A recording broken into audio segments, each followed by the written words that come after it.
What's up, everybody, and welcome to the first episode of Donut Squad Radio, where we give you the news about all your favorite fandoms and talk about, give our opinions about all of them. And my name is Colin McGavin, and I'm with my co-host, Adrian Chadwell. Hey, what's up, everybody? I'm really excited to be doing this. I'm really finally. excited to be doing. I know we've jangled hard enough about getting this started. I mean, how long have we actually talked about a podcast? But actually, I think, what was it, the last year? Yeah, we said that we would give ourselves until the end of April in 2021. It is currently the end of January 2022, so we've been talking about it for a while now. We have these conversations, so to give everyone a little background, Colin and I have been best friends since we were, 5? Yeah. Somewhere around there. Yeah. Toddlers. Yeah, our whole lives. And, we have these conversations, theorizing about whatever fandoms we're talking about, Star Wars, Lord of the Rings, Marvel. And every time we kind of look at each other and say, we should have a podcast. Yeah. What are we doing? We got to save all these conversations for the podcast. Yeah. We always say that. But, I mean, now we can unleash hell on all these people. Yeah. Now we can unleash all those conversations on everyone listening. And just all of our opinions that no one wants to hear. You're ours now. Yeah. But here we are. This is Donut Squad Radio, Episode 1, the Podcast Awakens.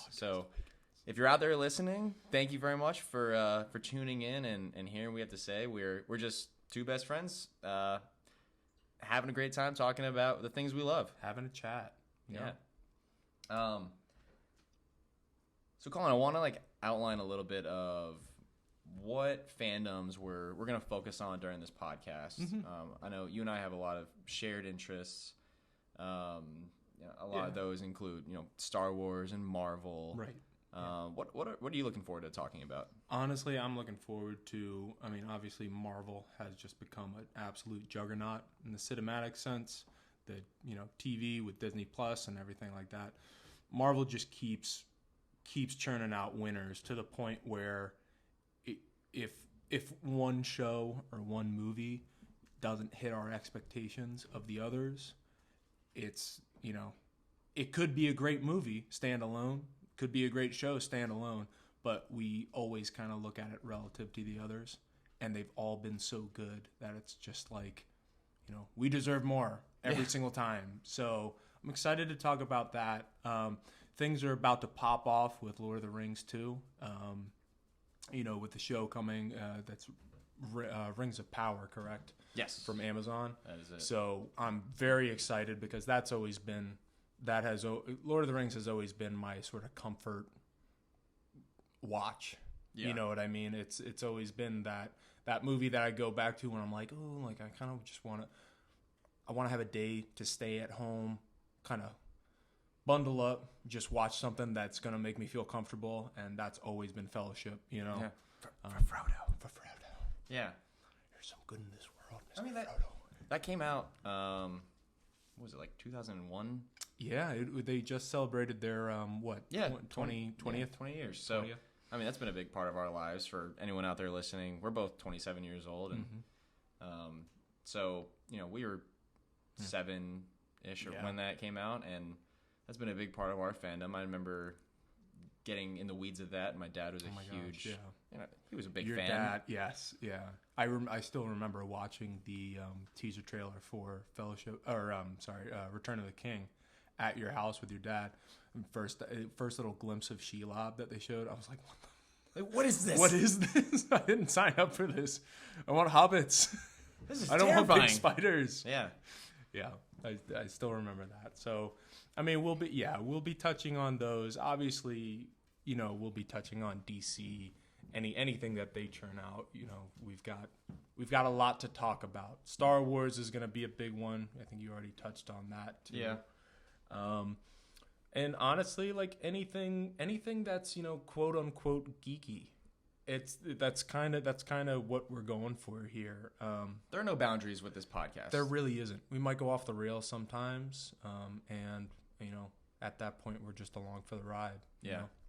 Yeah, that's what I'm really looking forward to. I'm just looking forward to, some quality conversations with my good buddy and anybody we have on this podcast. Absolutely. I'm excited to hear your video game chats about little updates. Oh boy. Yeah.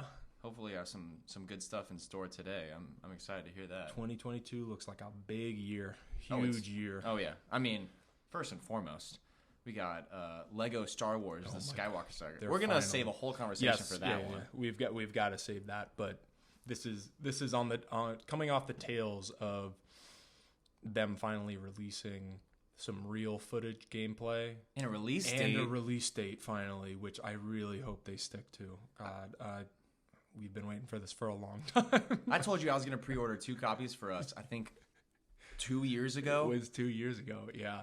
And here we are finally getting it. So here we are. I don't know. I'm excited for that. Mm-hmm. But anyways, I know. Luckily, we're having our first episode right at the beginning of the year, so it gives us an awesome opportunity to outline what we have going on this year as far as movies, shows, anything that we're interested in.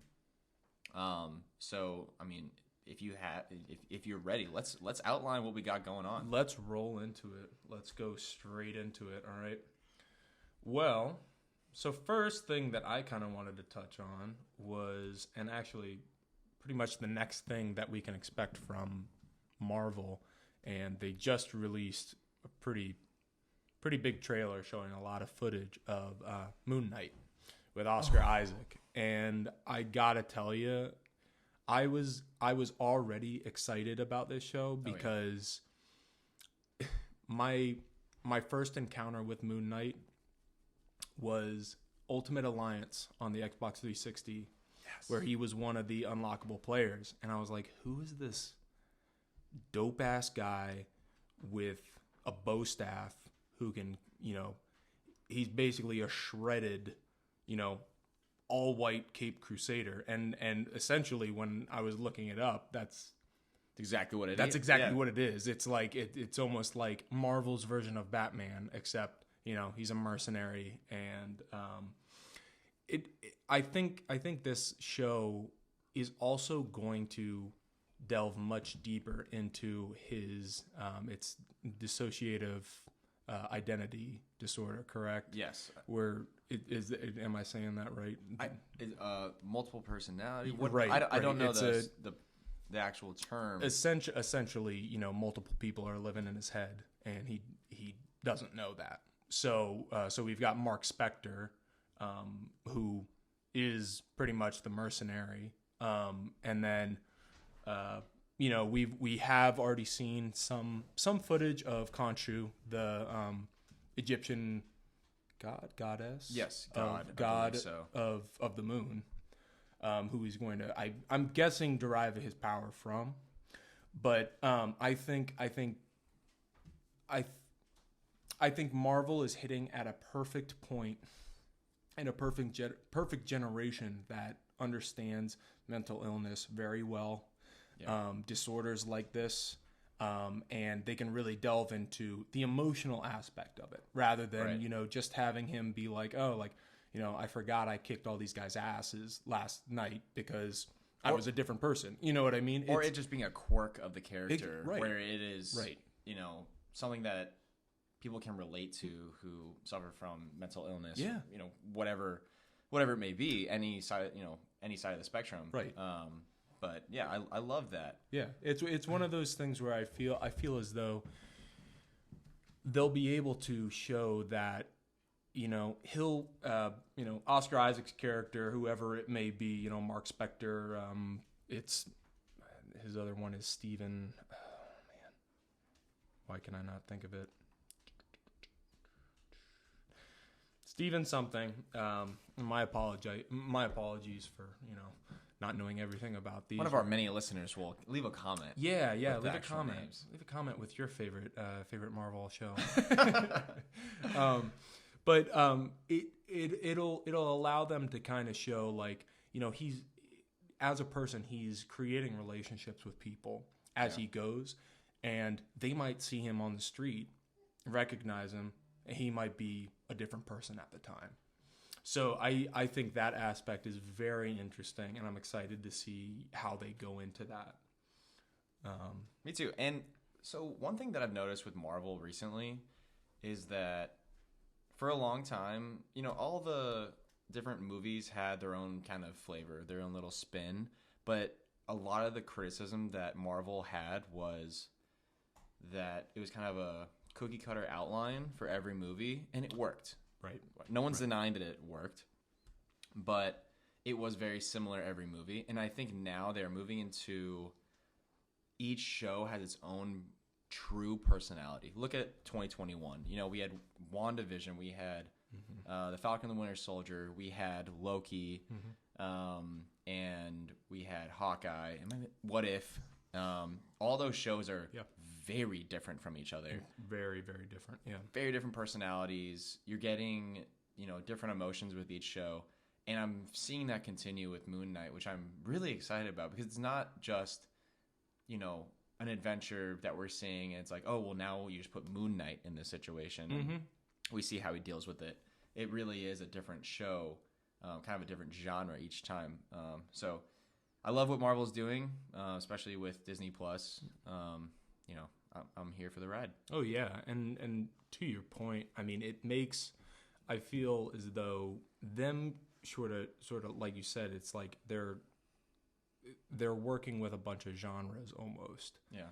Within their own characters and stuff like that, and I think that makes it a little more palpable for the audience. Yeah. Whereas we're not always going to want to watch a 6-episode long season of just slugfests over and over again. Just CGI, people punching each other, kicking each other. Don't get me wrong, like love it. Love seeing those.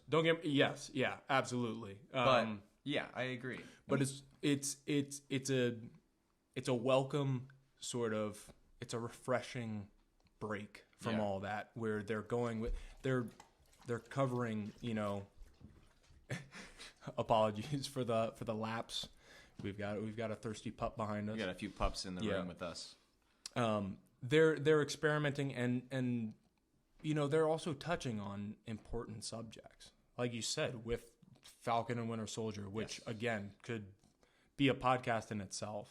The social issues that show touches on is something powerful, and I think they're doing the right thing in that Disney and Marvel have not taken the stance of, hey, we're going to sit these ones out.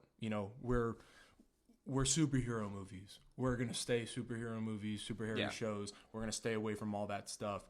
That's a cop-out. Yeah. Exactly. They are really taking a stance on a lot of these things, having a African-American male as Captain America is huge. And also diving into what that means for Sam. Like seeing him decide if he wants to even do it or not, and see the potential backlash, and see how others are are reacting to an African American be Captain America. It is a huge topic, and I remember at the end of that series, at the end of that season, I was just in tears just from seeing all that. It's been amazing to see what they can do with not only the character of Captain America, but those incredibly important everything that came from it. And we're we're hoping that we'll probably have a podcast recapping a season 2. And at that point, we'll probably, hit on season 1 too. But we'll keep rolling here. And I actually, Moon Knight's set to hit March 30th, and I totally skipped over The Batman. I am vengeance. I remember when this trailer dropped. What was it, like the end of summer of 2020? Yeah. And then it said, I don't remember the exact date it gave, but I think it might have given us a 2022. And I was like, 2022? That's so far away. And me being a very proud Hufflepuff, and loving Cedric Diggory with all my heart because he's one of the only Hufflepuffs I have to hold on to. Seeing Robert Pattinson become the Batman and in such a awesome way in his early years, I was just so fired up, and I was like, that's a win for Hufflepuff right there. Yeah, absolutely. And this is supposed to be year 2 Batman, correct? I believe so. It's year 2, really early on in his career, if you will, as Batman. Right. He's obviously very young. Right. And I do remember hearing a lot of backlash when it was released that, Robert Pattinson said, I won't be changing my physique. I won't be getting big for this role. You know what I mean?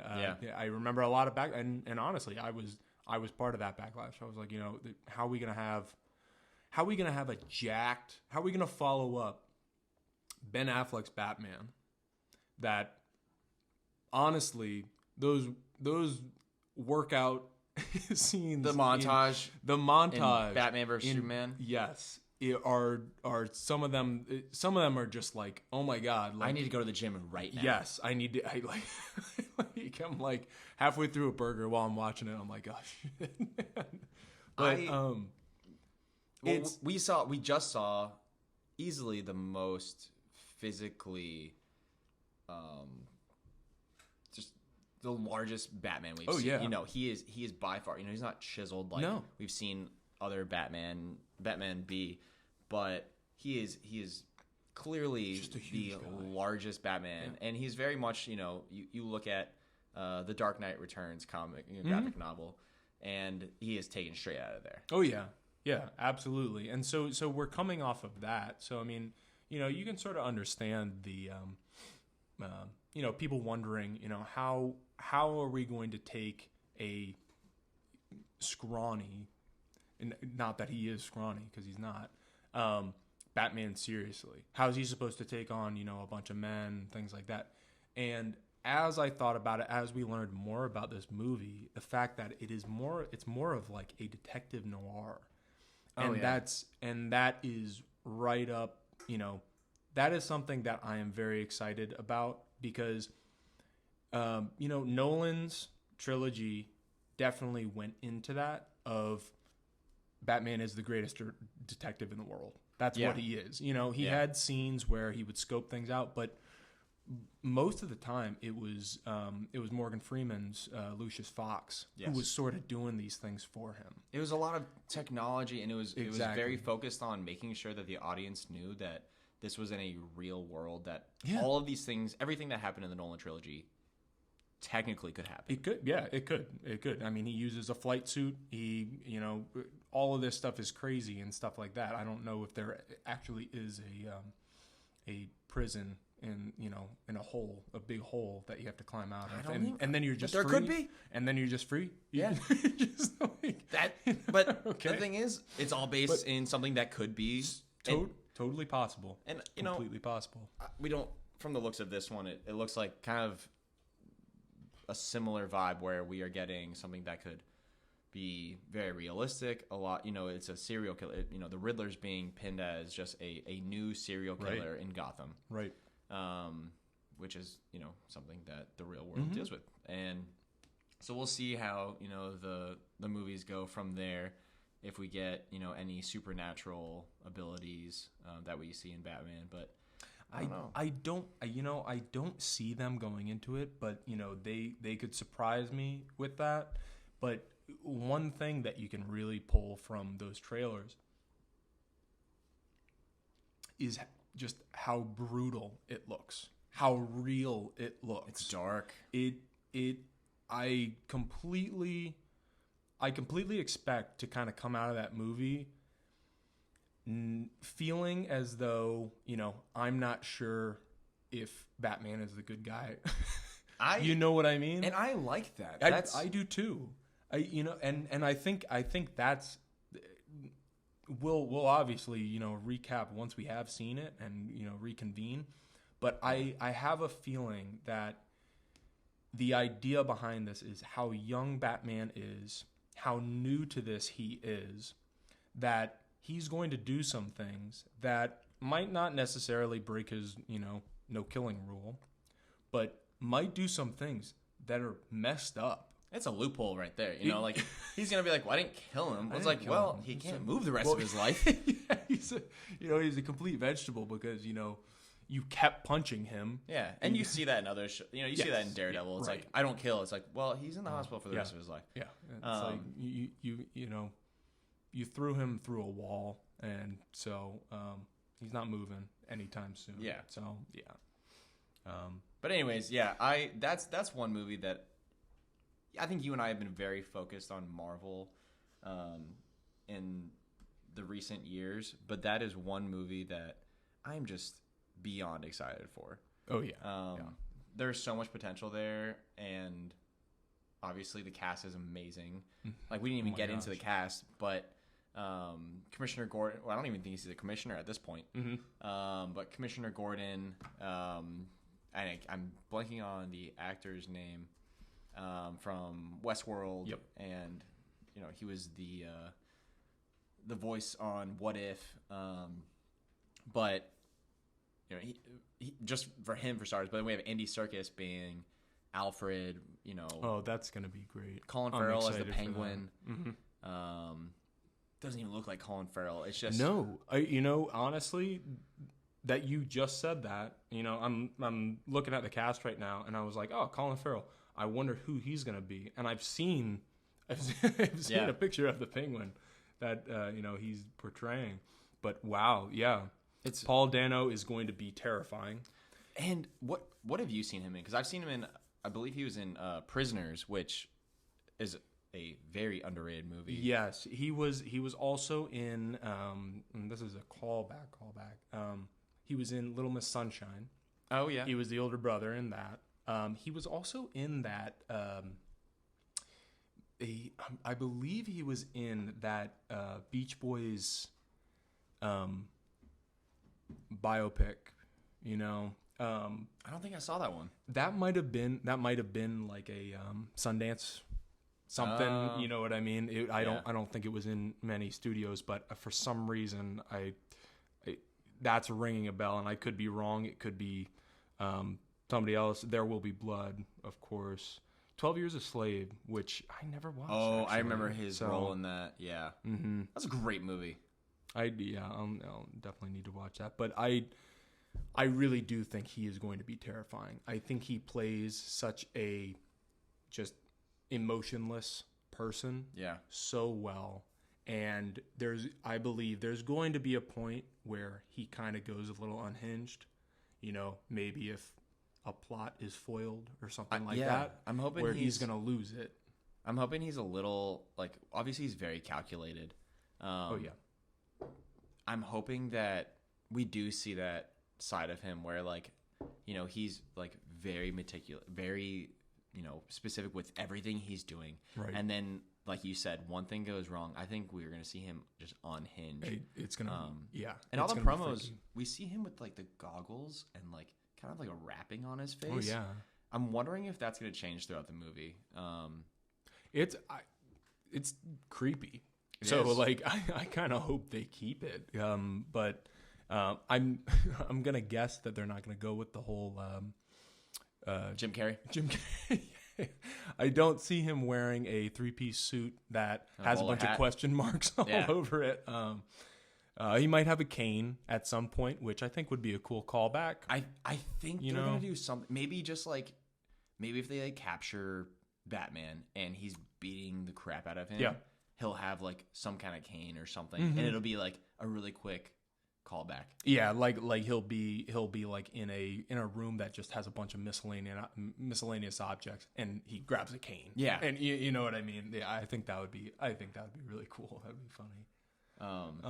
But I'm excited for it, and actually that's coming up really soon, March 4th. Yeah. Before we know it, we're gonna be in the theater. That's definitely gonna be our next watch, I believe. Third, yeah, especially because this next movie that we're gonna go into, Morbius, got pushed back. Yeah, for the third time, something like that. But they just keep. So, I I need to be open to this movie. Yeah. But Venom 2, Let There Be Carnage, has just left such a crappy taste in my mouth for movies like this. Agreed. And I think Sony needs to realize that once they hand things over to Marvel, things just go better. Yeah. like they can figure out some sort of contract, I'm sure they do it with Spider-Man and things like that, where they make some sort of money out of it. I mean, they can. So why are you forcing this? And then so Morbius, the living vampire with Jared Leto. I do love Jared Leto. I think he's good in some things. Blade Runner. There's no question he's an amazing actor. Yeah, I mean, totally agree. He has shown he is a method actor. Mm-hmm. He takes his roles more seriously than I think 90% of actors out there. Yeah.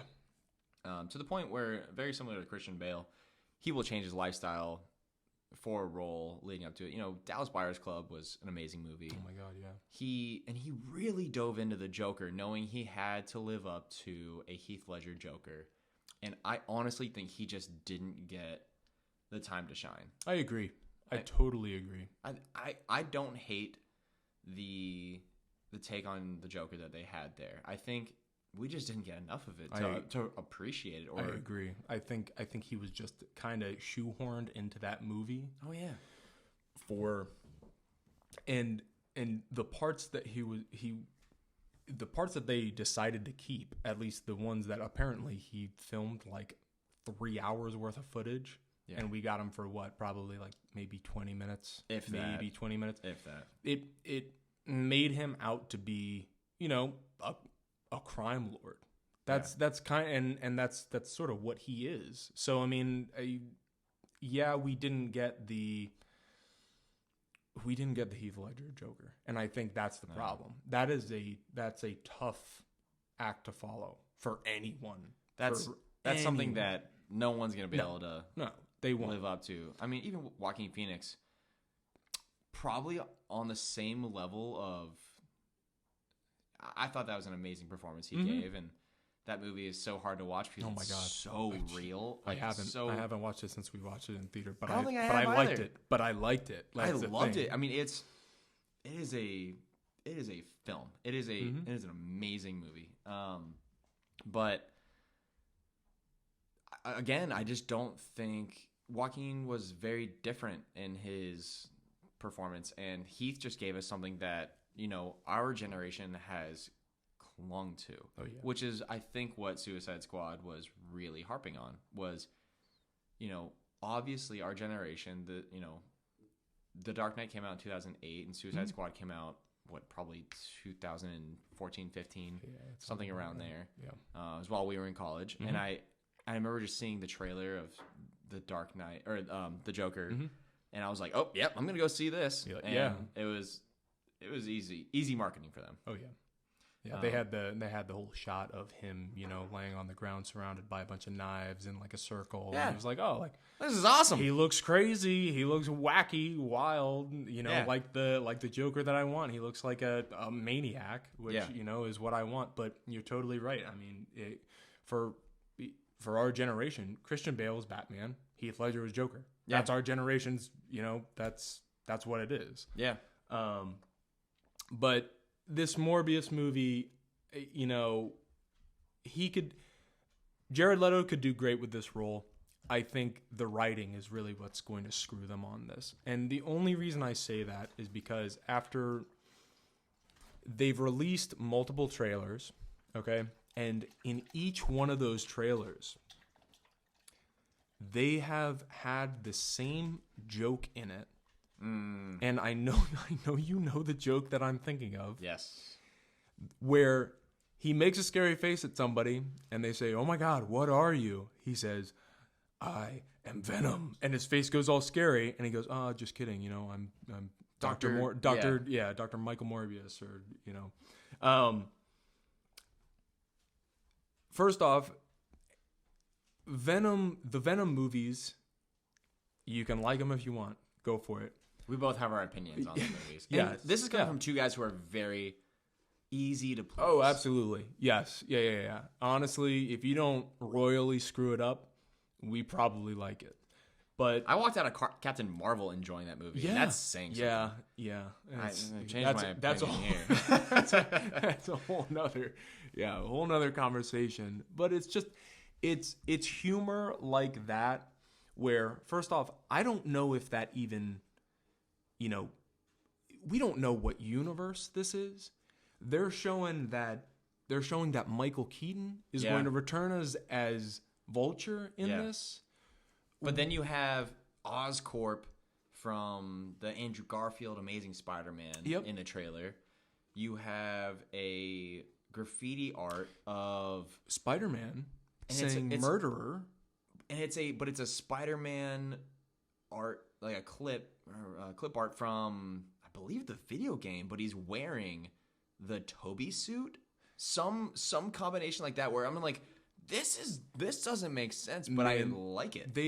So Marvel has done this a lot, and I'm gonna guess that Spidey that we saw on that graffiti was somehow changed. So we're gonna get. What I mean? It's gonna be consistent. Exactly. I believe they're trying to kind of keep us in the dark about what universe this is, but to have Michael Keaton coming back as Adrian Toomes, you would think that we're in the Tom Holland MCU, but I think this movie is going to come and kind of go pretty quick, and with somebody like Morbius and what Marvel has already spoken about, they're setting up the Black Knight with Kit Harington. Yeah. They're setting up, Moon Knight. Blade. They're setting up Blade. Oh my gosh, they are obviously setting up, sort of a Dark Avengers, Midnight Suns, type deal where Morbius is obviously going to be part of that supernatural world that they go into. So I really hope they nail this, only because the fact that we already, I don't want to speak too soon, but the fact that we've already basically seen the last of Tom Hardy's Venom, right? I don't want them to have to do that with Jared Leto, because I really do think he's a great actor, and they could really nail this. I think could be cool. I think it can be scary. I think, to that point, I think they sort of need to lean into that scary movie. I agree. You know what I mean? They kind of need to make this character a horror story. And we have heard, things about that. We have, people coming out and saying, this is going to be a darker take, on, a darker movie than, most Marvel movies. Yeah. I've gotten Dracula Untold vibes from it when he's in that cave and and that movie was, I think it had some really cool parts. It had some cool parts. It did. It just, fell short a little bit. Yes. But that was during the whole, who owns that? They were trying to do the whole dark universe. Oh, Universal. Universal was trying to make, they had the Tom Cruise Mummy. They had I, Frankenstein. They had those just terrible movies. I, Frankenstein with Harvey Dent from Aaron Eckhart. Aaron Eckhart. Yeah. But yeah, I think Morbius could be cool. I'm obviously going to see it. I've become one of the we're seeing we're it. absolutely seeing it. You got to know that, and I think Sony knows that. I think Sony knows you slap a superhero's name on it, and even hint that we might miss something in a future movie if we don't see this. That's what they're banking on now.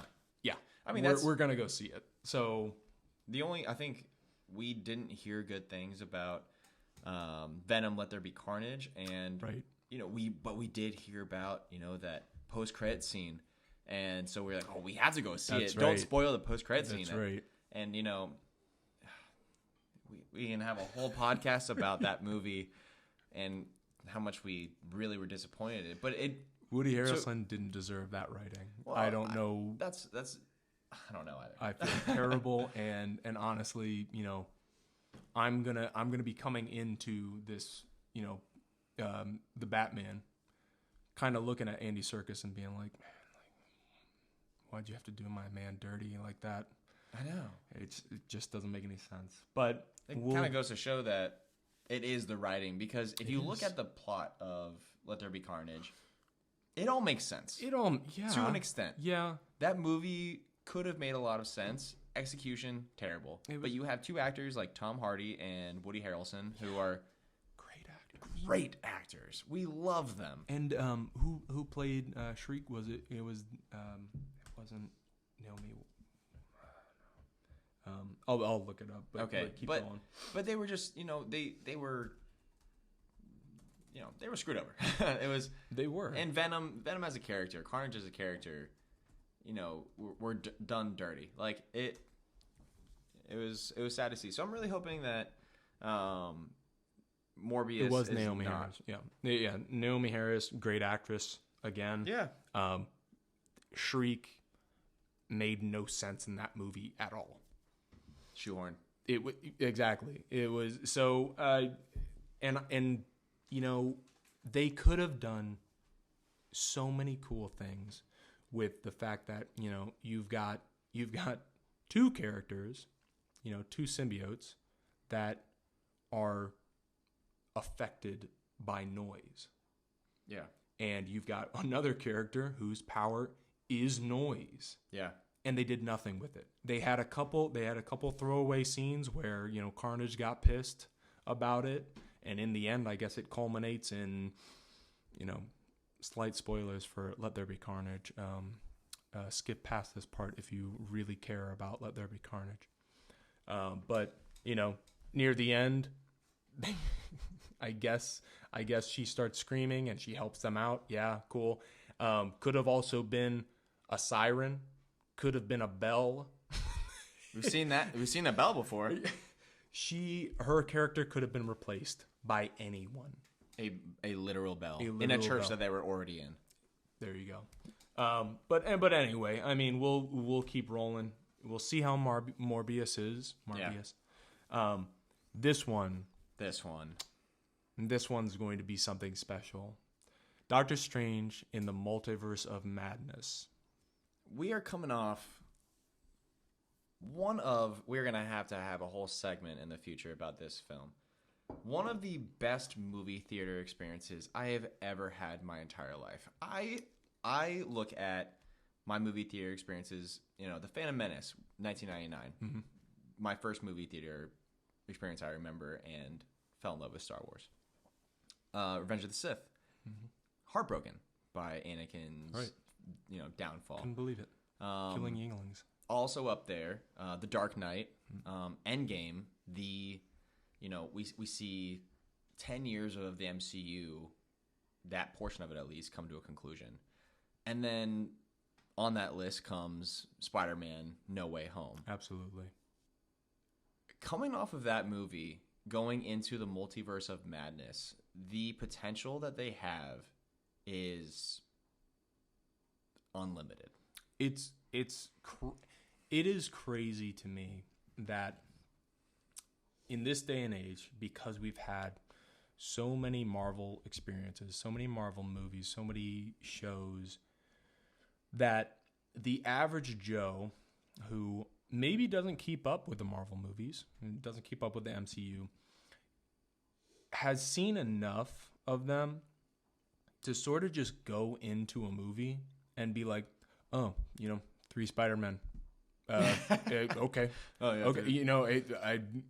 I'm surprised they haven't done this sooner. Yeah. You know what I mean? They are now in the field of, they can now do some comic book ass shit with those comic book ass movies. Yeah. You know what I mean? It's crazy to me how they were able to, Kevin Feige was able to put together this universe where every moviegoer is just along for the ride, man. Nobody's going to be like, oh, I can't believe they pulled something from another universe. This makes no sense. You mean to tell me there's millions and billions of Captain Americas and things like that? Nope, nobody's gonna bat an eye about it. Oh no, this was the smartest thing they've ever done. This was the best thing ever, because the minute you start running out of characters like Iron Man, beloved characters, you introduce new ones. Yes. But that later on, 10, maybe even less than that, 5 years from now, people might actually be having the conversations of which Iron Man was best. Oh yeah. Which we already have the which Spider-Man is best, but that's also from different universes again. Over 20 years. Oh, exactly. Now we're going to have I guess to the point where, we already have two different Captain Americas now. We've got Sam, and we've got Steve, and we got Isaiah.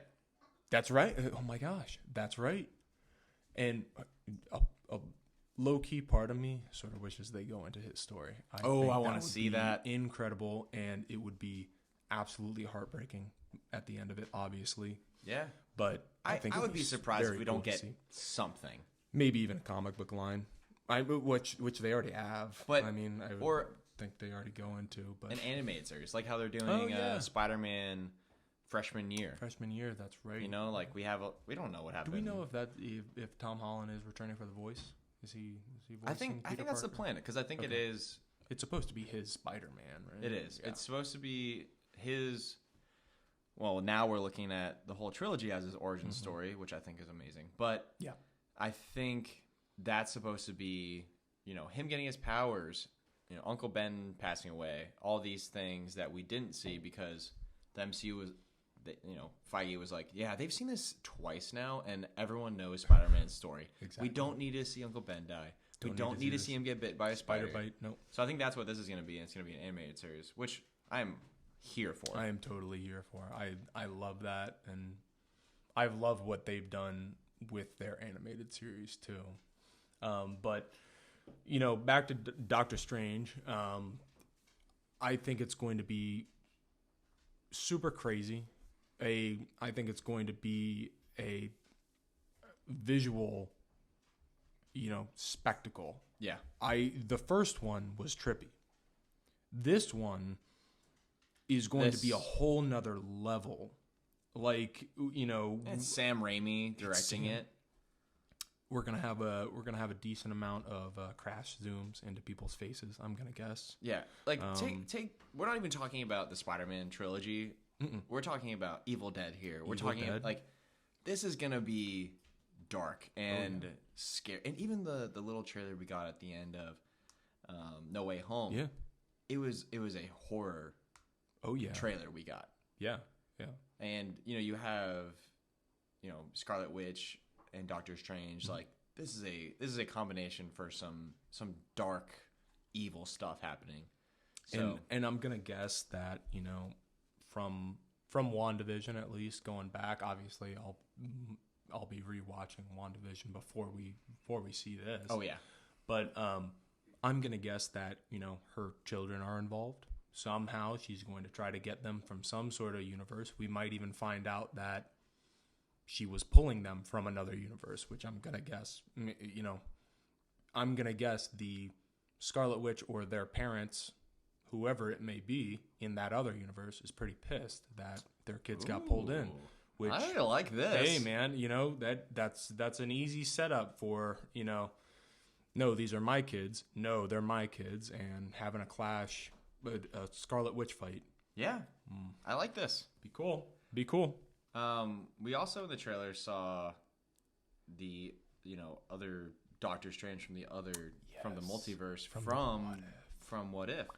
So I'm kind of thinking, are we gonna see other characters from What If come into even as cameos? But Captain Carter. Are we gonna see Killmonger? Are we gonna see any of the zombies? I would love to see Sam Raimi pull out Oh my Marvel gosh. zombies. That would be great. They have announced a Marvel zombie show, Yeah, on Disney Plus, which is right? going to be. Is it gonna be animated? I would love it if it's not. I would If love they it. could if they could do, you know, with a Disney sized budget, if they could do a practical zombie show, oh my gosh, that'd be great. Disney That'd can do be- whatever they want. They really can. Yeah, We yeah, love if they Disney want. here. Oh, yeah, we love Disney, guys. We're Disney shills. But yeah, man, it kind of shows how much love is put into the creation of this universe, and the fact that shows like What If, which I feel as though a lot of people kind of looked at and said, oh, like, you know, it's a week to week story of the week type deal. Yeah. Now there's importance to it. And I was You know? hoping from the. And I'm not sitting here saying I knew exactly what was happening because I definitely did not. Mhm. But I was hoping that, you know, we knew the multiverse had started with Loki. We knew, and even with WandaVision. And we had an idea. We knew the direction it was going in. And when What If came out, I was hoping that this would lead, you know, it had some implications to the future of the MCU with, you know, obviously Spider-Man coming out. We didn't know what we were getting with Spider-Man. We had a really good idea. Yeah.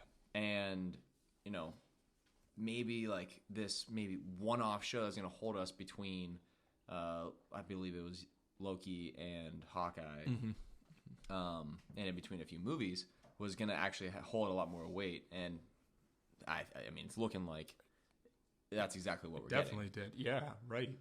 And I mean, it introduced characters that I'm sure we're going to see again. Yeah. I mean, we've got the Watcher, who has is going to be in future movies, future shows. One thing that I would be shocked if we don't see in Doctor Strange, Multiverse of Madness, would be some sort of hint to what one of the Kangs is up to. Oh, yeah. I think we've been detached from Loki long enough, especially by the time that movie comes out.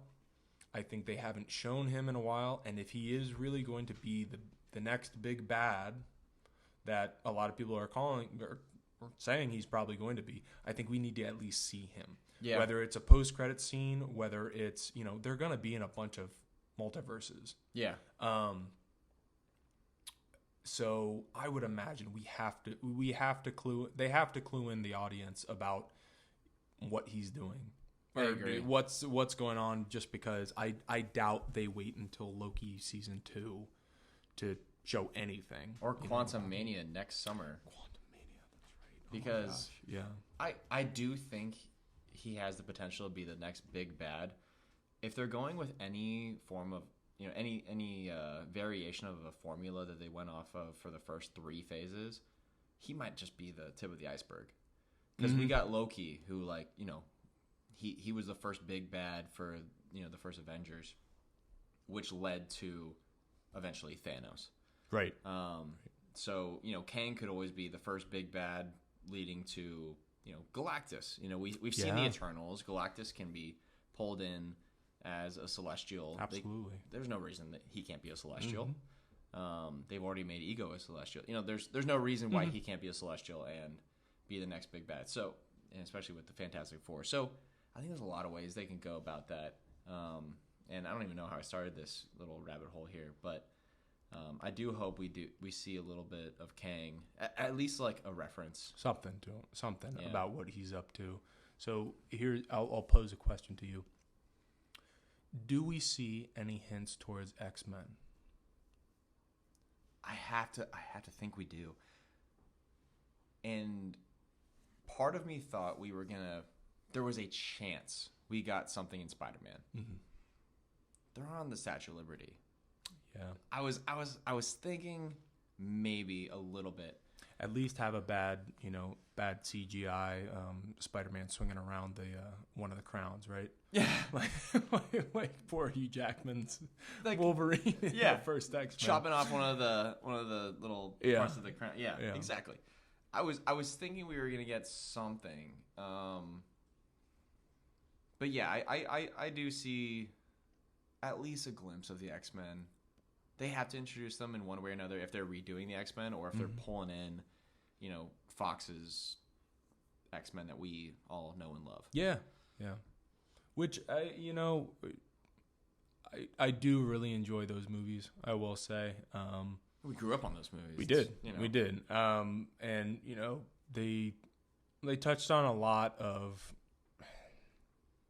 at least for my age, a lot of topics that I just wasn't necessarily, not that I wasn't interested in, I just didn't know about. I wasn't old enough to really be exposed to a lot of those things. Yeah.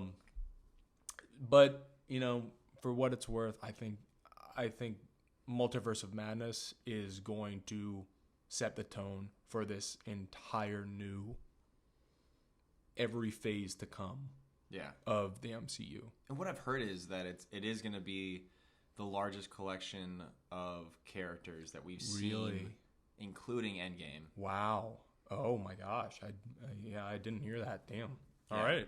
Yeah. So I think I saw a TikTok recently. They're like, they loved Spider-Man.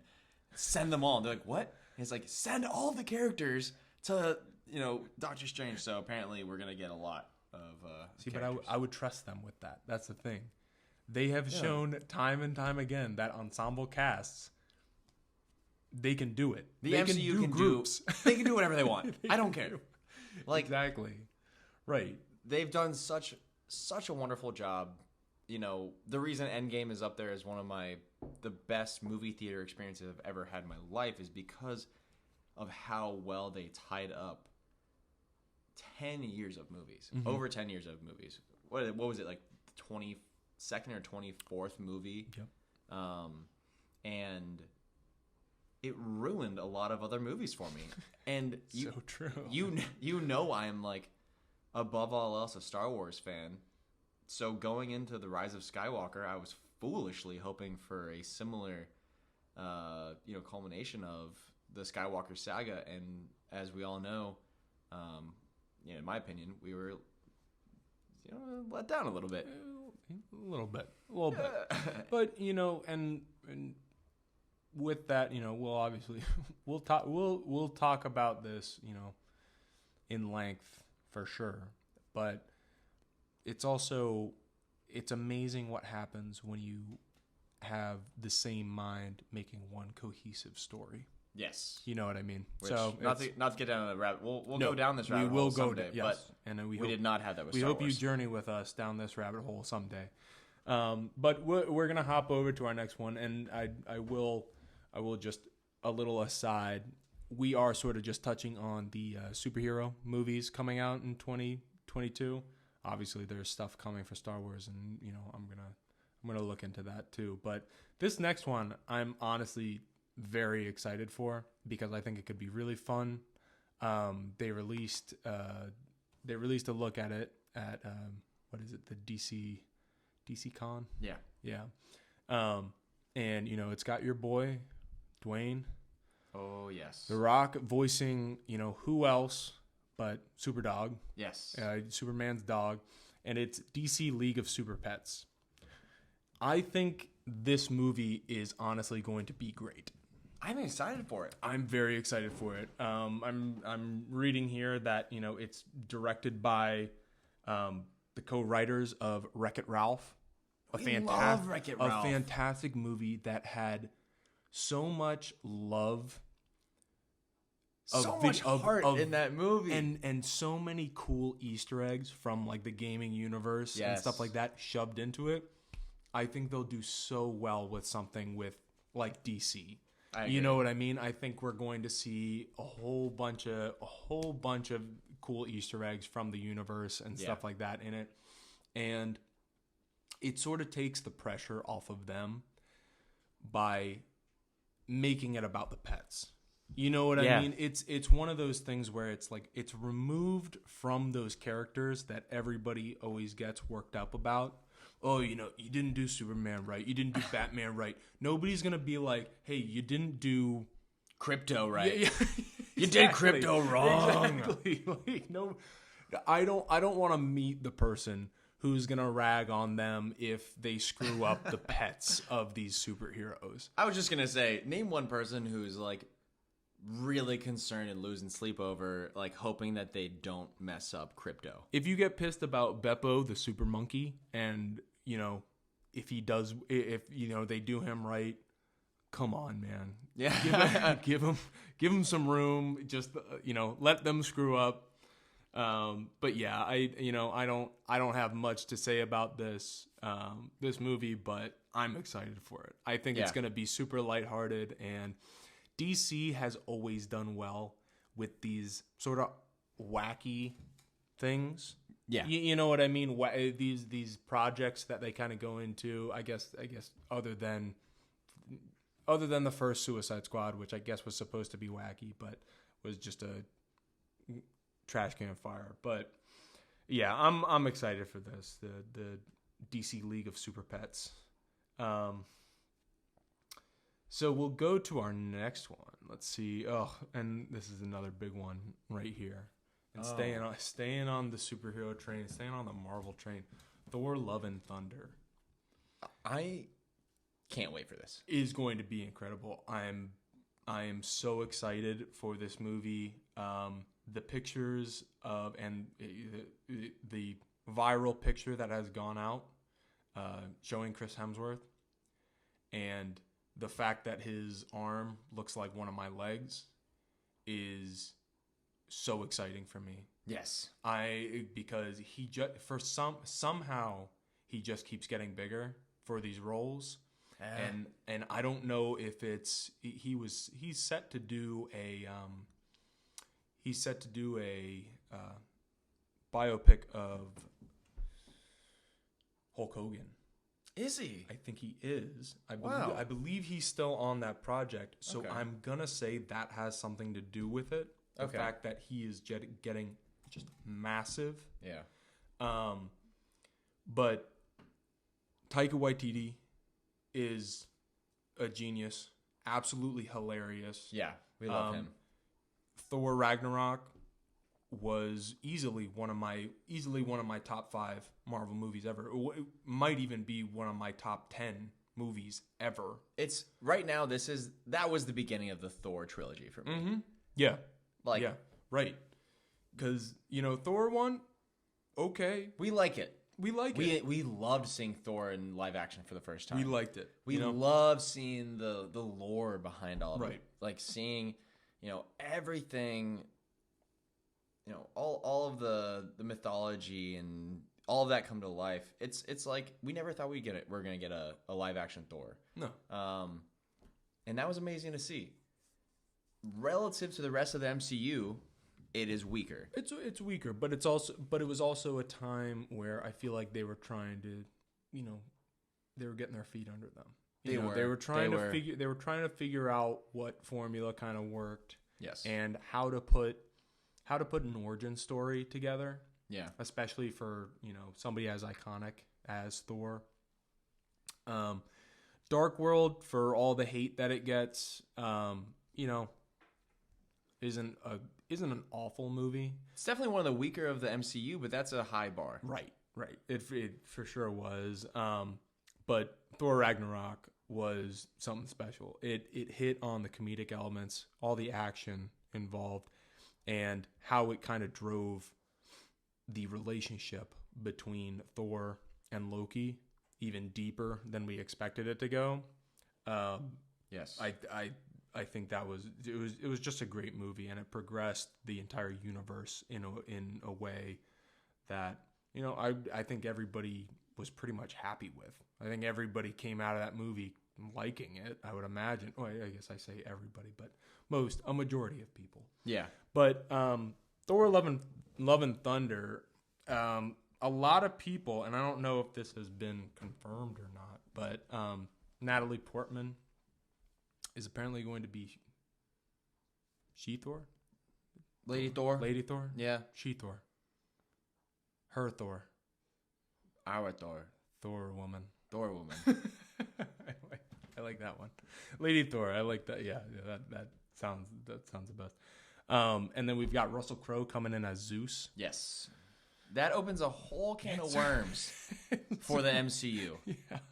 We get Hercules at some point. We've got Hercules at some point, who, you know, Hercules is, you know, in a lot of the comics. Like he is a character that Marvel kind of delves into a decent amount. Yeah. I don't know so much about Zeus and the rest of the Greek gods and stuff like that, but just to kind of see that is very interesting. And I'm wondering if they go into sort of the same.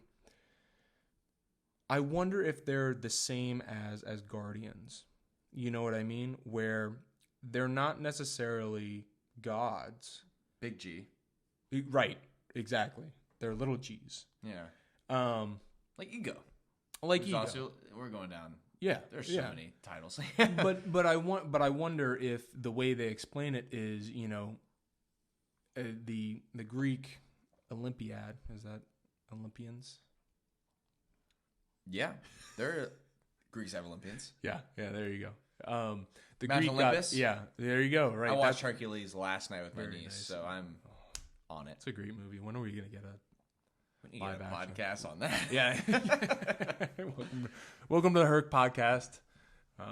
We love Disney here. Where we know we can go the distance. Let me tell you, that song every time hits every single time.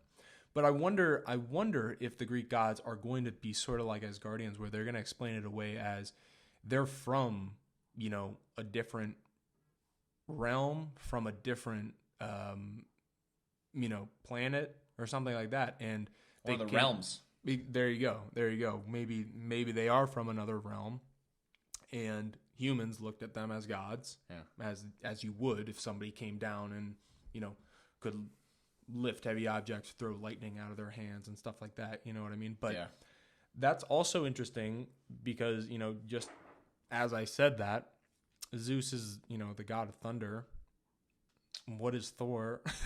You know what I mean? Like, yeah, like at least, you know, yes, Zeus is king of gods, whatever, king of Greek gods. So I think I'm super excited for this movie. Me too. I think it's going to be hilarious. I want more Korg and Meek. I'm ready for give us all Korg.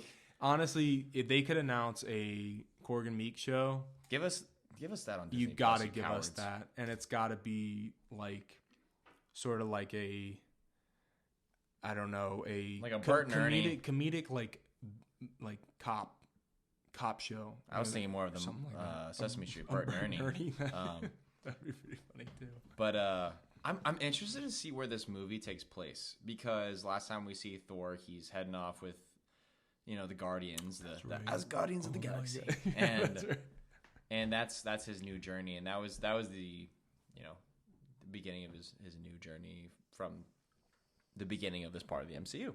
So I'm interested to see where they go, as far as the character of Thor and where they take it, because we also have Guardians Volume 3 coming out in 2023. And Guardians Holiday Special. And I can't wait for special. That's later on. But so I guess do we know if Jane Foster was blipped? I don't think we do know that. Mm-hmm. The only thing I can think of is Marcy gives like an indication during WandaVision, but I don't think she does. Yeah, maybe she. Yeah, you might be right. I don't think she does, though. I'll have to. Yeah. So I mean, he's been pretty much detached from her for what I would think is a while now. So it'll be interesting how they kind of pull her back into the storyline. I'm glad they are, though. Me too. Yeah, me too. Because I think Thor kind of deserves that, and I'm gonna guess that he might retire at some point, because I don't know how long Chris Hemsworth can stay in this Thor-like shape. But then again, I don't know. Big Thor worked for everybody too. He doesn't have to be in that shape. You know what I mean? He doesn't, and this is sidetracking us a lot, but I don't think the Thor that we're seeing in those photos, which is a very, I'm gonna sneeze real quick. No, it's gone now. Let it loose. The Thor that we're seeing, which is a very like 80s rock Thor. Yeah. I don't think that's the Thor that we know. I think that's a Thor from a different universe. So I would agree with that.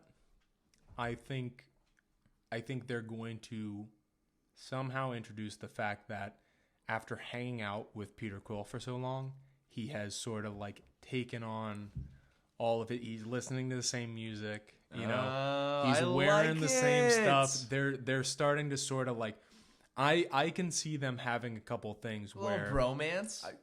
Not even that. I can see them still rolling with the whole fact that like, we all know who's in charge here, stuff like that. And I can see Thor at some point they're singing some sort of 80s song and Thor corrects Peter on the lyrics and it's just silent.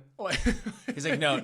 It's actually this is my cassette. I know what it is. Right. This is my Zune player. Exactly. Yeah, that's right. He's got a Zune player now, so we don't know what generation of music. I think they're gonna have a really funny dynamic that they're gonna continue that funny dynamic.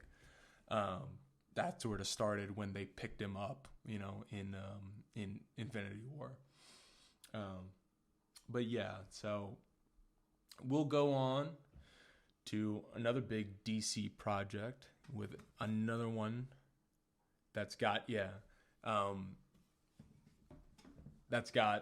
your boy in it again. The man himself, the Rock. Yes, for all of our thousands, maybe millions by this of point, listeners gotta be out there. Yes, The Rock has been there for me over the years, and I whatever movie he's in, I'm gonna love.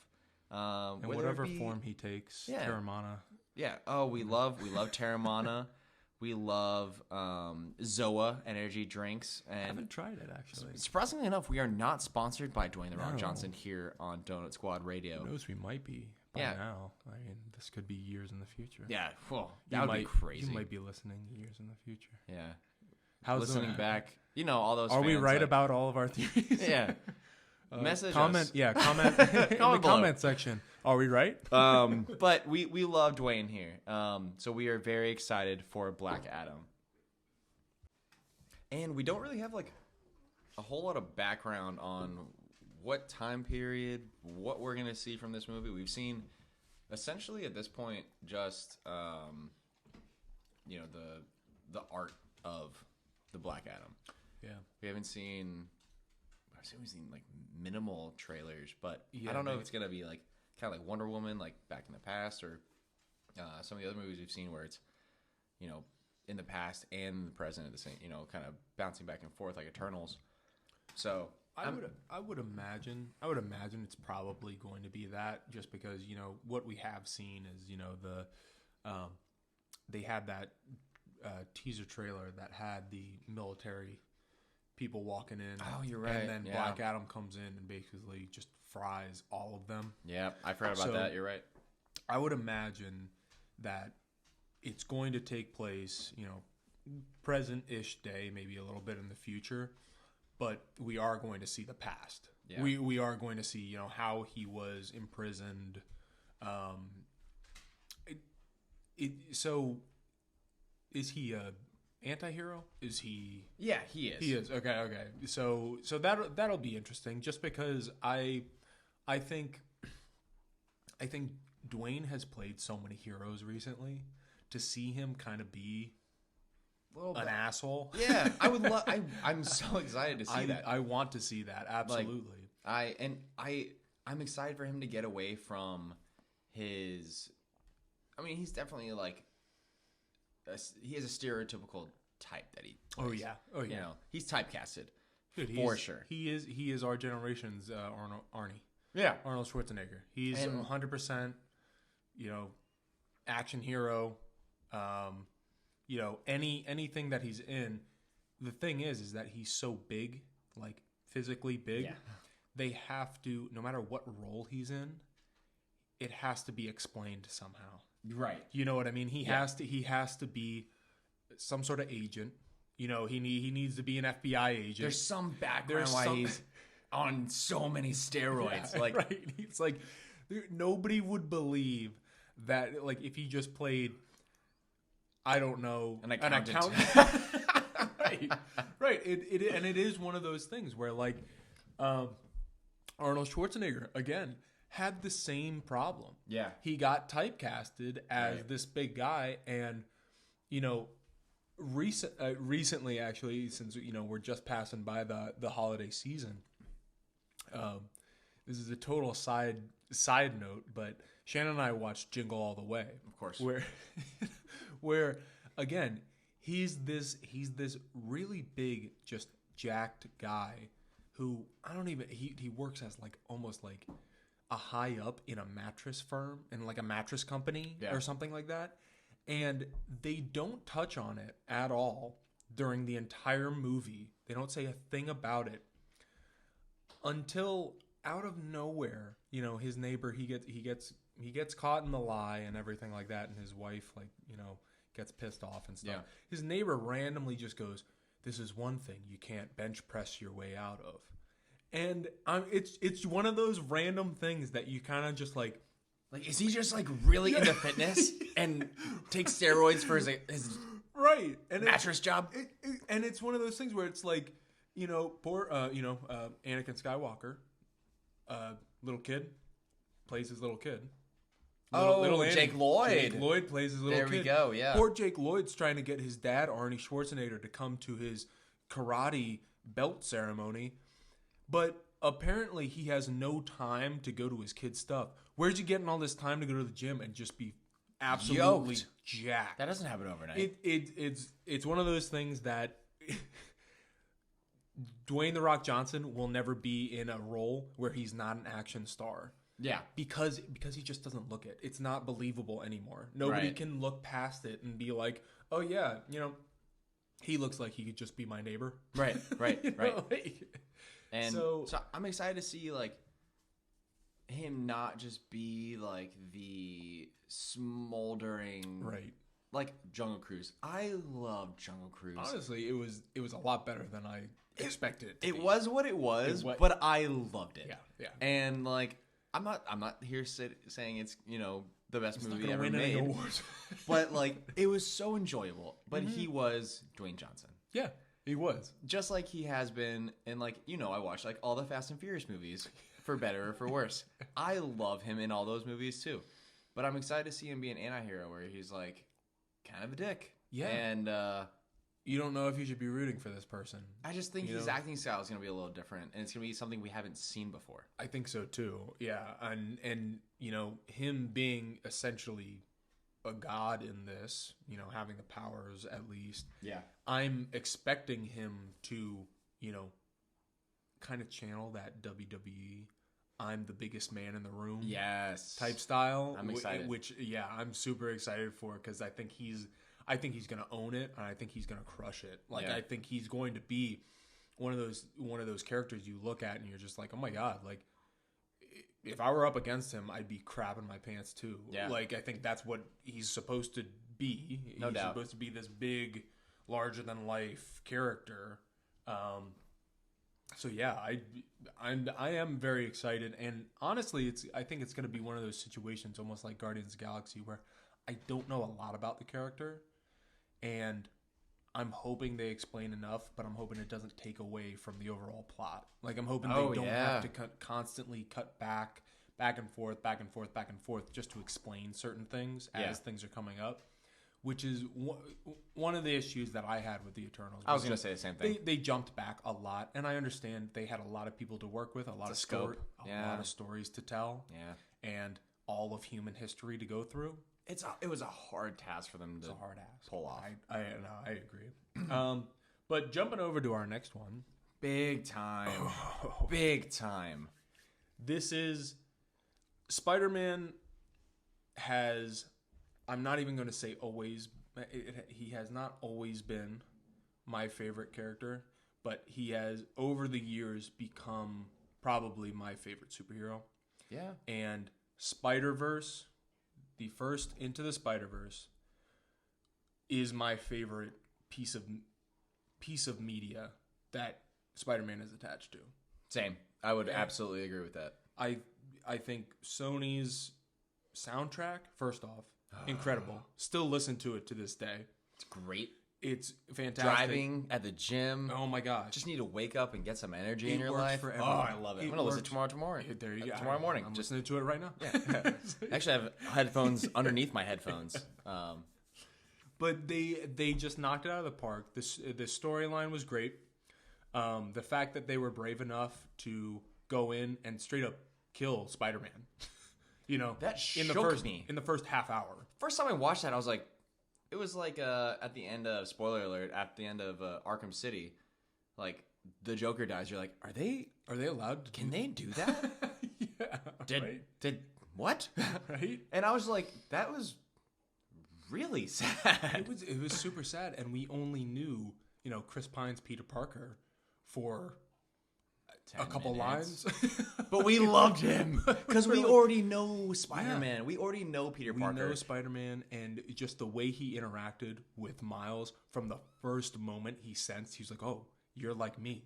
Yeah. He's like, listen, kid, like, I have to go, but I'm basically going to, mentor you. I am going to teach you the ropes. I got you. Right off the bat. And he was so good. And we're all hopeful. We're just like, oh, great. He's the best. Like, this is awesome. He's going to learn under a great Spider-Man. Yeah. And then bang. Jake Johnson. I love Jake Johnson. We love New Girl here. Yeah, we on, do.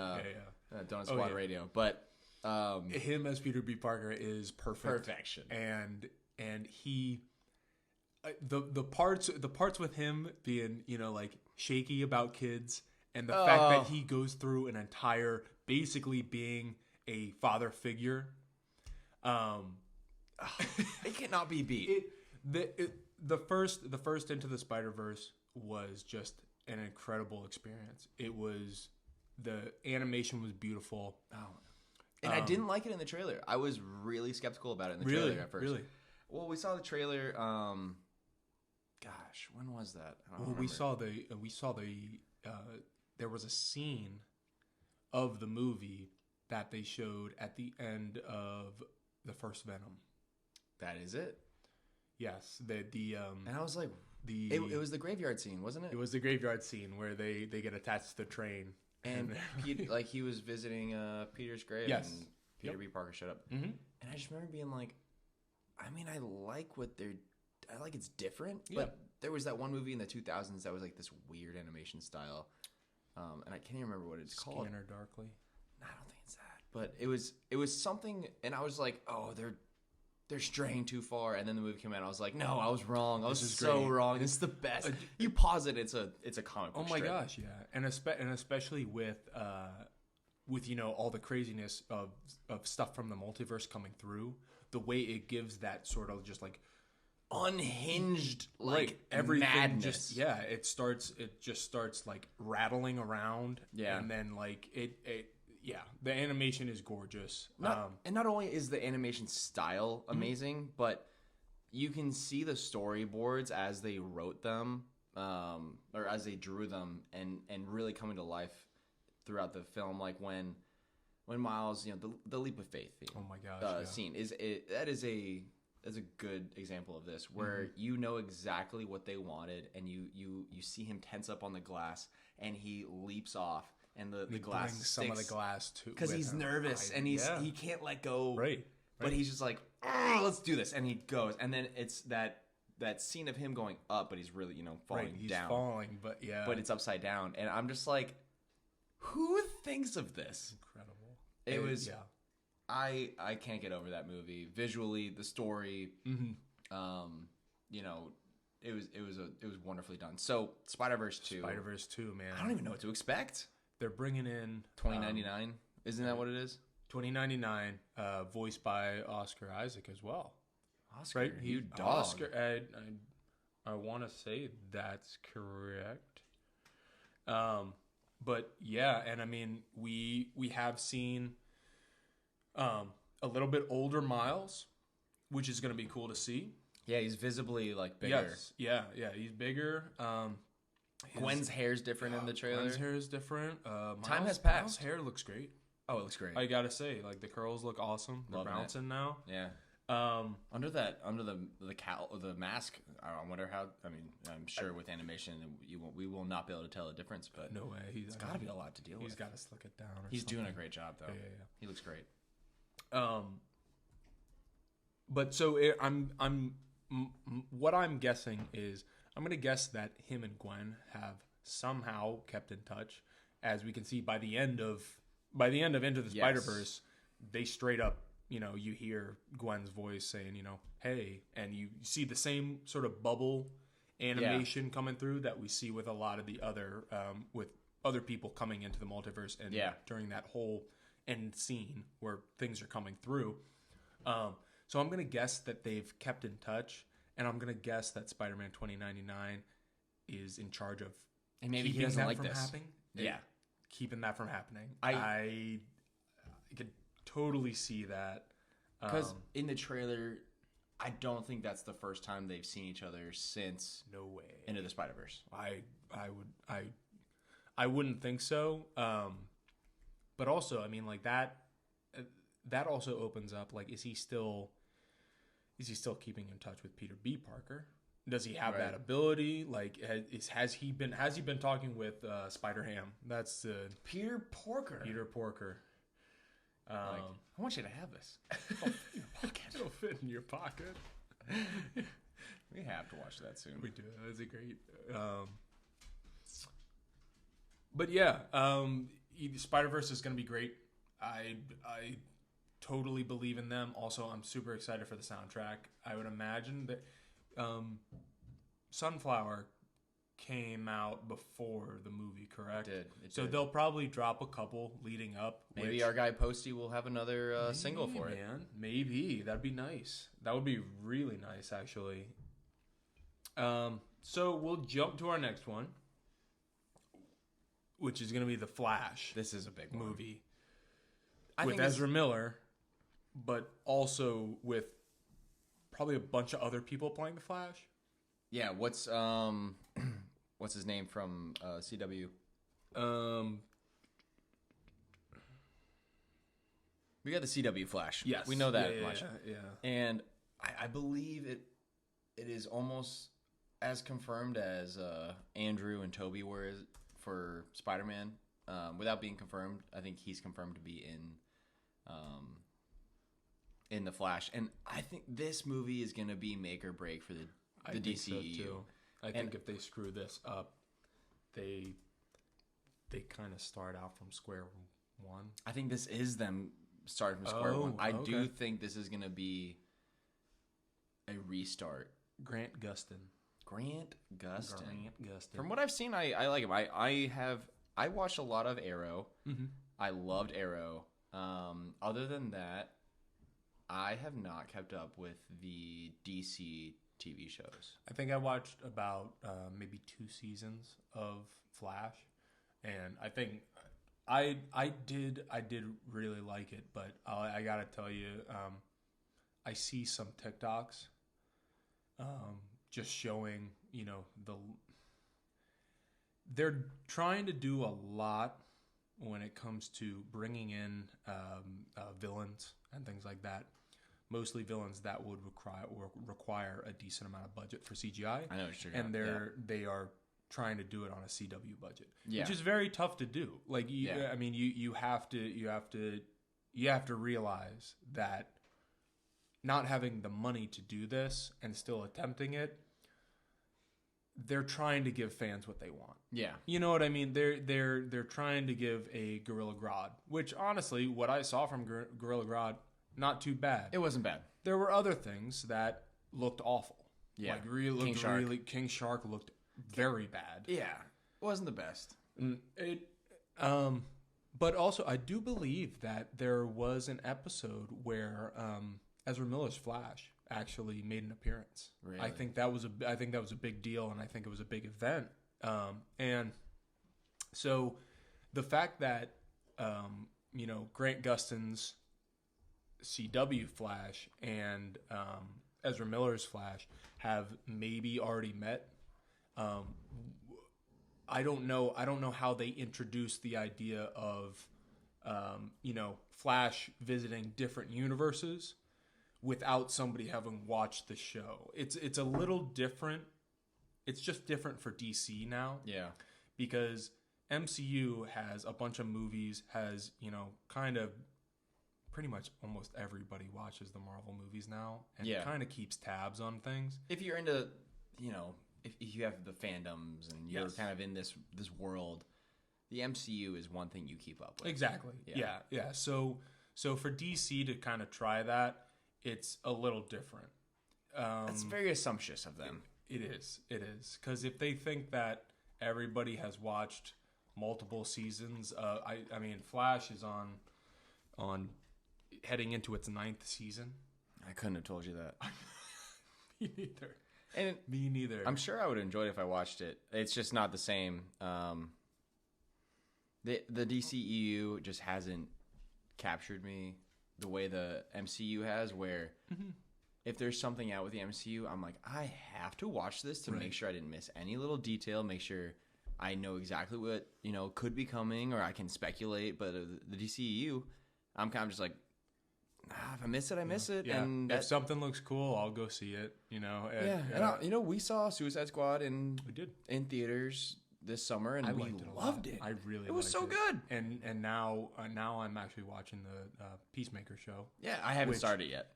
I will tell you right now, like it's James Gunn, so he's keeping with that character, and he's doing really well with it. I love it. John Cena too he has almost become that Channing Tatum level of went from being this absolute stud. He was in the Marine, action star and stuff like that. And then the minute people realize that, like, wait a minute, this guy has comedic chops, and it's actually hilarious to see somebody this good looking, this jacked, to do stuff like this, to say things like this. It was an absolute goldmine. It was a home run, because the way he delivers stuff and just how committed he is to the Peacemaker role, I think is hilarious. Oh, I love it. He leans straight into how crazy it is, and he's doing great with that. So, like, there are certain things that DC, as TV show wise, obviously, if they're on their 9th season, they've got viewers, right? Oh, they're doing something right, and they've got a lot of shows. That's the thing. I don't think they've been able to capture that in the movies yet. I agree. Yeah. Well, and not to go down too much of a DCEU rabbit hole, but their movies have been very, very hit or miss. Yes. We had Wonder Woman, which for me was one of the best superhero movies I had seen since The Dark Knight. You know, and that came out in 2015, 16, something like that. That sounds right. Maybe even 17. And Wonder Woman was amazing. And then between that, we get Batman vs. Superman, or before that, we get Batman vs. Superman. And I remember going to the theater and, meeting up with some friends after that. And they're like, how was it? I was like, yeah, it wasn't very good. And since then, I've changed my opinion. I love the extended version of it. The extended cut is great. It's just a matter of sitting down and watching almost 4 hours. Yeah, and I think it's a wonderful movie. Mm-hmm. But the theater cut, I was like, the Martha thing still. It's just too much weight into something like that. I agree. It's I understand. I understand it was supposed to be sort of like, Batman figuring out that, oh, wait a minute, Superman, maybe he's a little more human than I thought. He cares about his mother. Poor execution, though. I totally agree. And I don't think Doomsday needed to be in that movie at all. No. I don't think he did. I understand them needing to join forces against something. I don't think it needed to be Doomsday. Yeah. But I mean, going back to this Flash movie, we fell off this. We did, but we've got Michael Keaton's Batman. That's amazing. That's cool. That's a next level. Yeah. Like, Tobey coming back as Spider-Man was something I will never be able to relive. Mm-hmm. Because Tobey as Spider-Man was the first indication that, you know, since Michael Keaton's Batman, like, superhero movies can work. Mm-hmm. There weren't superhero movies like that at the time. Right. That was a big deal in, you know, the movie industry. As was Michael Keaton.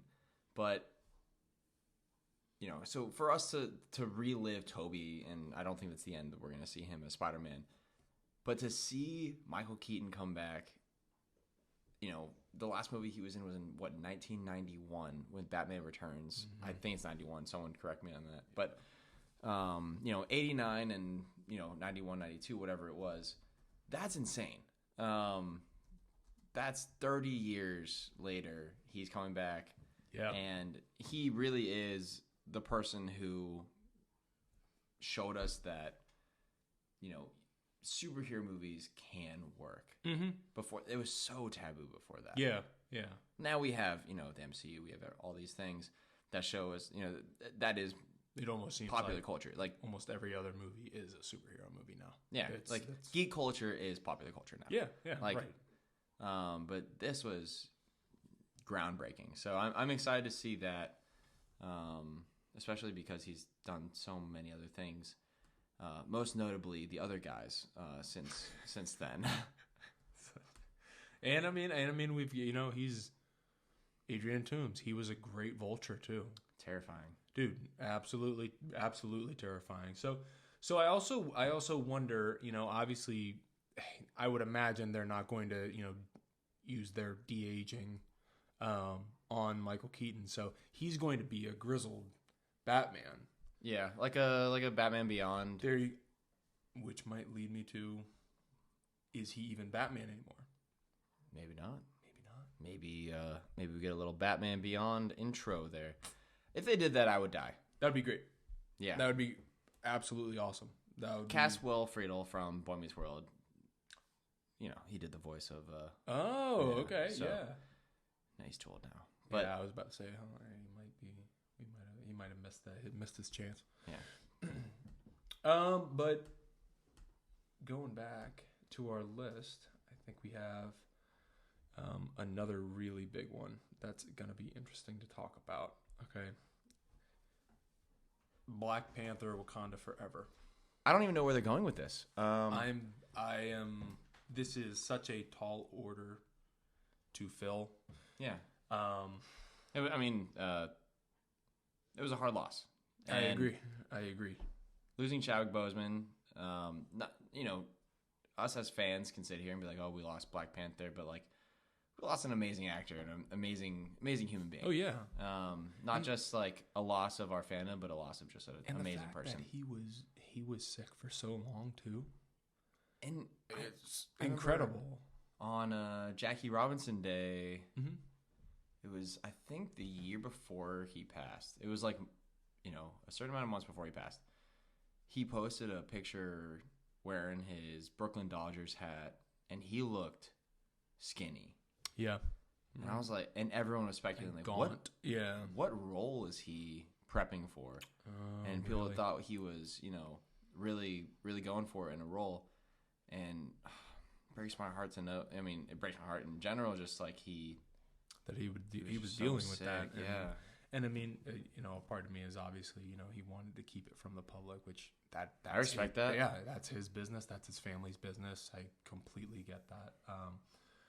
But yeah, I think it's going to be a tall order to, you never, in these situations, you never want to just write off right away a character like that.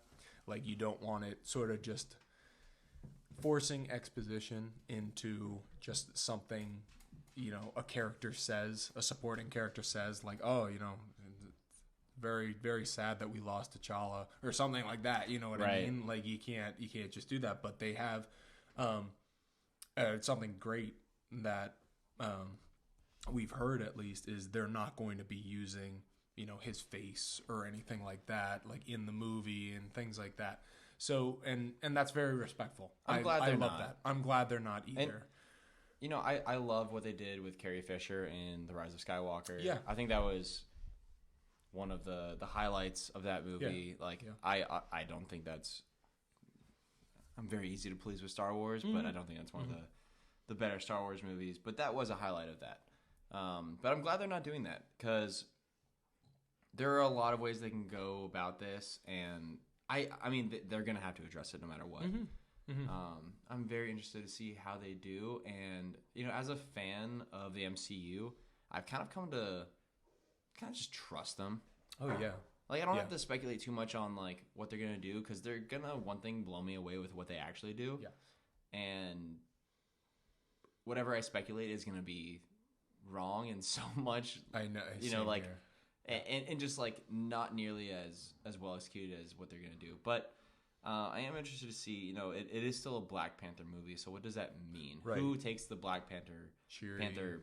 Does she step up into that role? Yeah. Or M'Baku, like. M'Baku would be that would be cool. That would be cool. I'm interested to see what happens there. So I mean, this what I'm reading is, it's expected to focus on the characters that live in Wakanda rather than Black Panther himself. Okay. So whether that means there's a threat that comes to Wakanda or from inside Wakanda, potentially M'Baku becomes Man Ape. Yeah. Who I think he is in the comics. Yes. Sort of a known villain for Black Panther. So it's gonna be super interesting to see what they do with this. Do you think we're gonna get the White Wolf?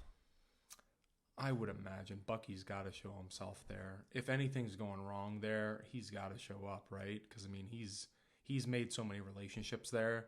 He says it himself in Falcon and the Winter Soldier. He's like, I had a little bit of peace in Wakanda. Yeah, that's right now. That's his comfort blanket. That is all he has to, look back on and keep as like a happy memory and remember that there's good ahead of him. Right. And so the journey he's gone through too. I mean, he wants to save that place. If he's aware of any sort of threat, I'd imagine he's the first one to go there. So yeah, which also begs the question: do we get Sam? Are they now a package? You know what I mean? I would hope so, but also like his whole suit came from Wakanda, right? Like he has obviously a connection there, because of that and because of Sam. So I mean, because of Bucky. So yeah, I hope they bring in both of them, and I don't really see a lot of the movies these days coming out as in phase one we had Iron Man was in this movie, and then in the end credits we see someone else. We got Thor in this movie, and in the end credits we see someone else. I don't think we're gonna see that very much moving forward the MCU. I think we're gonna get a lot of like Thor Ragnarok, where it's a Thor movie, but Hulk is really involved. Right. Or okay. It's a maybe even like Civil War was just the tip of the iceberg, where it's a Captain America movie, but pretty much everyone's involved. Yeah. Right. Because I honestly like that you could replace Captain America with Avengers Civil War. Oh, you know absolutely. what I mean? It is. So I'm excited to see that one. Dude, so am I. I'm excited for most of these on the list. This next one is honestly not one of them. And the only reason I say that is because I made it through the first Aquaman movie once. Yeah, same. And that was it. So Aquaman The Lost Kingdom comes out right at the end of 2022. I wouldn't be surprised if this pushes into 2023. I mean, it's so close to the end of the year, and with COVID regulations still going on and things like that, I wouldn't be surprised if this gets pushed back. But still, I wouldn't either. You know, I like the first one. I know it wasn't really good. I recognize that as a movie. It was a little choppy. Mm-hmm. I enjoyed it. I love Jason Momoa. I think a lot of the concerns that were going into this movie were that he wasn't enough to carry a leading role like this. I think he proved that wrong. I just don't think James Wan set this movie up well enough for Jason Momoa to shine. Right. I think it was a perfectly pleasant movie. I think it was, you know, very similar to a lot of the DC movies nowadays. Mm-hmm. Like, there's a lot that I pull from it that I really enjoy, but overall, just like whether it be the script or just the choppiness of the movie or just the pacing is always sort of off with movies like this. Yeah, it just doesn't hit as well. And honestly, like I get why you would kind of put I get why you would put a protagonist who gets their gets their power from water out of the water so that there's actually some sort of conflict. But the whole fight/chase scene with Black Manta, you know, it was kind of just boring to me. Yeah. It was very much Aquaman and Mira just jumping from one building to another as it gets blown up. Yeah. Kind of just over and over and over again. So that one thing I will say I really did enjoy about the first Aquaman was, you know, how many sea creatures we saw. Yeah. I think that was super cool. Honestly, I like that they kind of went into the fantasy of all of that. Yeah. You know, where we saw prehistoric, you know, water creatures, things like that. I think that was really cool. But in the end, him against Patrick, what's his name? Patrick Wilson. Patrick Wilson. It just didn't really work for me. I agree. I understand what they were trying to set up, but in the end, I think it kind of speaks.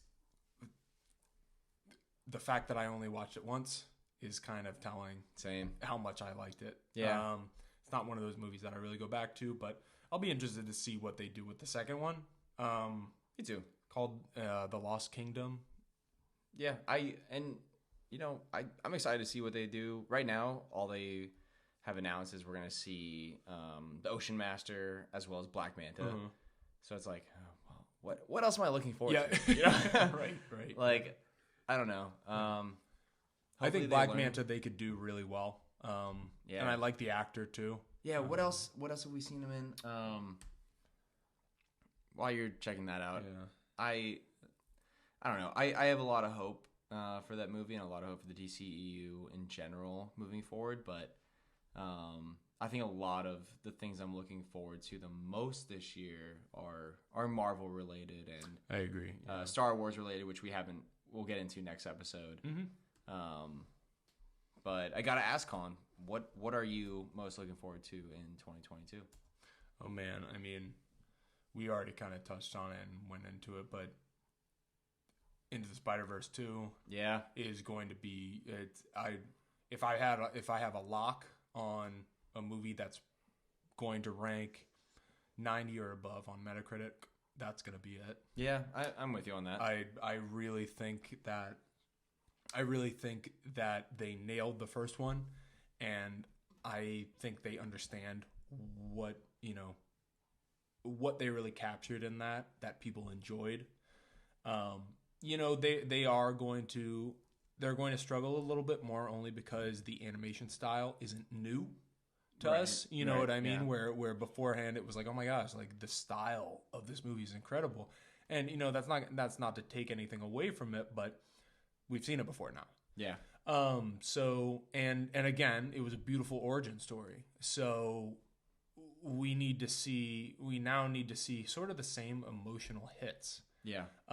Which again is going to be really tough to do, but I really believe that they've figured it out, and I think they know what they're doing with it. Yeah. And I think it's all hitting at the right time too, because Marvel is in this whole multiverse mode.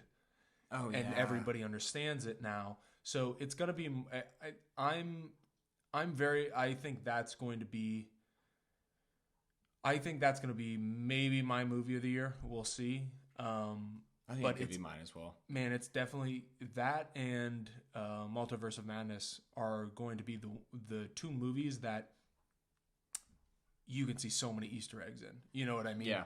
It's like all it takes is one scene of Miles getting dragged by Spider-Man 2099 through a bunch of different universes, and just seeing a whole bunch of different stuff. We could even see a live action, like Andrew Garfield's Spider-Man doing something or something like that. They quickly turn into live action. Exactly. Yeah. You know what I mean?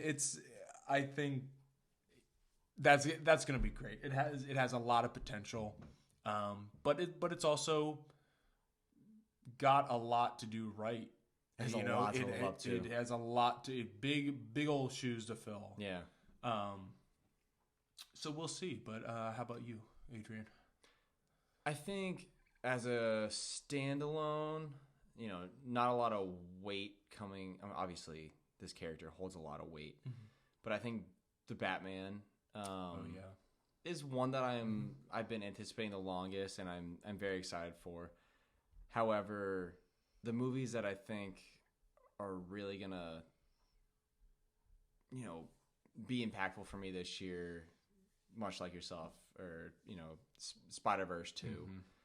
I mean, that has so much weight coming off of it, and that's been such a big part of like my cinema life over the last few years.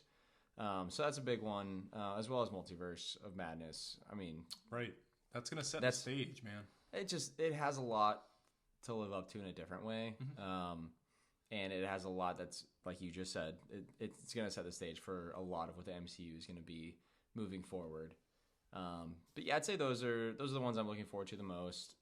We have a lot of TV shows as well that we haven't covered, and we will. That I'm looking forward to as well. Oh, yeah. We got a lot of Star Wars talk to do. Yeah, a lot of Mando, the rest of Book of Boba Fett, which we'll get into next episode. Ahsoka, Andor, Bad Batch Season 2. We got all this content. It's enough to keep you alive. Yeah, I love it. It's overwhelming for sure. Yeah. But, I mean, we want to thank all of you guys for listening in. Going through this journey with us. Episode 1 in the books. Here we go. I don't know. I don't know about you, but I'm excited that we've been doing this. And me too. I'm ready to get our next episode. And we have a whole agenda that we didn't even get to tonight just because we talked about what movies we're looking forward to this year. Yeah. But, for everyone out there listening to Donut Squad Radio, find us on YouTube and on Instagram. Handles to be determined because this is our first episode. We haven't created those yet. But we are really excited to, continue this journey, and, feel free to DM us if you want any, specific content coming out. But any topics, movies you're excited for, any questions you have, whatever it is, we are excited to be here. We really are. So, hey, from Donut Squad Radio, I'm Adrian. And I'm Colin. And we are signing out.